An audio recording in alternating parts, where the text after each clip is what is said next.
Today is a very big day in the news when it comes to this particular part of Australia and the part of Australia that I am from, and about our ability to play together.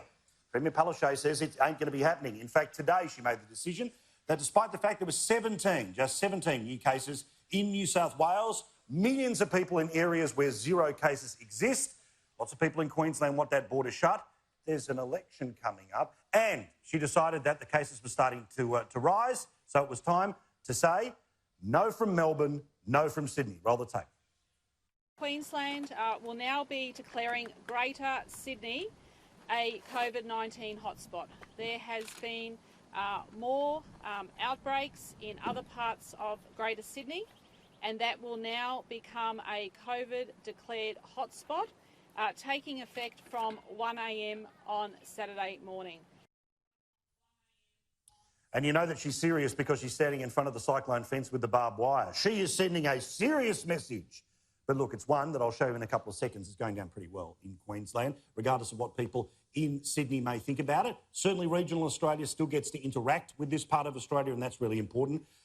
Of course, despite the fact that we have this national cabinet, despite the fact that everyone has each other's telephone number, can you believe that Annastacia Palaszczuk couldn't be asked, even sending a text message to the Premier of New South Wales to say, hey, I've got a little bit of news for you? Premier Palaszczuk tell you she was... No. Premier Palaszczuk tell you she was... No. Now, the Prime Minister through this whole thing has said that he wants state borders to come down, and I've got to say, I agree with him when it comes to the more sort of mallet approach. Now it's time for the scalpel, and if this is the way it's going to happen, this is the best way for it to happen. We don't need the idiocy where there's a hard border between one side of the road and the other side of the road, say between the Qld and Tweed Heads. That creates a whole bunch of headaches, as well as people in regional areas that do not have the virus. But with things out of control, thanks to the Andrews government in Victoria, despite the fact that 53% of people in Victoria still think their government has done a good job with coronavirus, Stockholm Syndrome, anyone? Here's the Prime Minister saying that he's OK with this select... I think it's wise to ensure that there is no transfer of people from outbreak parts of the country to those where there isn't an outbreak. That is as true for ensuring that there is no transfer from someone in a suburb of Sydney to another suburb of Sydney, to another state or territory. I think it's important to sort of put borders aside when it comes to those things. If you're not in an outbreak zone, well, you don't want people moving to where you are, and otherwise you end up in the situation that we have ended up in broader metropolitan Victoria. But perhaps the reason that the Premier decided to hit the big red button today in Queensland, because there are 3 new cases of coronavirus that are in the community. 2 of them are unbelievable stories. 2 people who spent a fair amount of time in Melbourne, then BS their way back into Queensland and then spread themselves around parts of Brisbane for the past 8 days.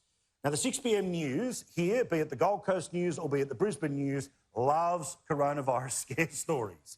Despite the fact that the virus has virtually not existed in this state for weeks and weeks and weeks, months and months and months, every single night there's something about the lurking danger from within.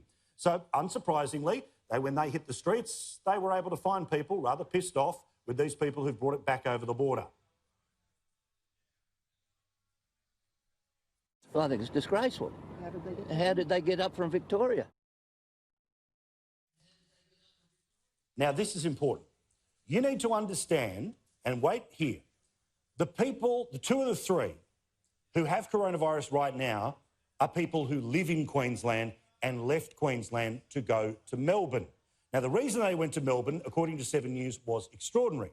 But understandably, the bloke in the car kind of had the perception that somehow these were people who had come from Victoria, jumped the border, and somehow had brought the evil virus from Victoria and had no connection to Queensland. But as I repeat, these people are from Queensland, but they were going to Melbourne for not the nicest of reasons, but watch the way that this was reported. It again makes you think that these are Melbournians who decided to jump in the back of a truck when it's not what happened.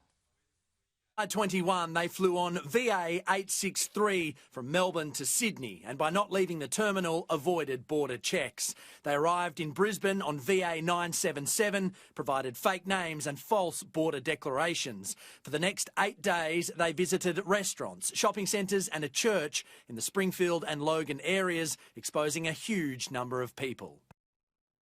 Now, no question, these people are lowlives. They deserve everything they're going to get. $16,000 fines for lying when you come over the borders, potentially jail terms as well. And the reality is because they were able to move around so freely, because firstly, we didn't know who they were when they crossed back over the borders, they have been able to potentially infect an awful lot of people.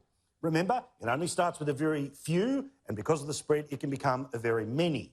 And that's the real reason why the Premier hit the button today. But as much as I would like to tell my dear future fellow Queenslanders, that blood transfusion thing, sadly, these people are Queenslanders. They left, they came home, they brought the virus with them.